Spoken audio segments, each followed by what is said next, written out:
धीमे चले काफिला मस्ती के रफ्तार। हाँ हाँ पहिर के भगवा थारी बाटन सब लड़कियां तैयार। धीमे धीमे चले काफिला मस्ती के रफ्तार। खूब नारा लागे जय श्री राम जय हनुमान जय जय महाकाल। हे राम लला जी कृपा करो जब हाँ वही अगले साल बने सांसद आवे पवन सिंह लागे प्रोटोकॉल। हे रामचंद्र जी कृपा करो जब हाँ वही अगले साल बने सांसद आवे पवन सिंह लागे प्रोटोकॉल।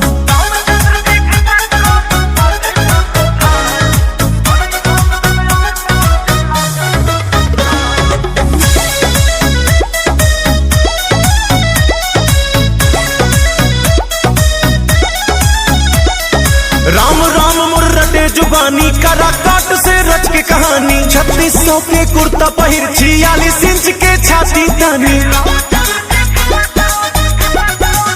हाँ जय जय राम राम मुर्रटे जुबानी करा काट से रच के कहानी। 3600 के कुर्ता पहिर 46 इंच के छाती तानी।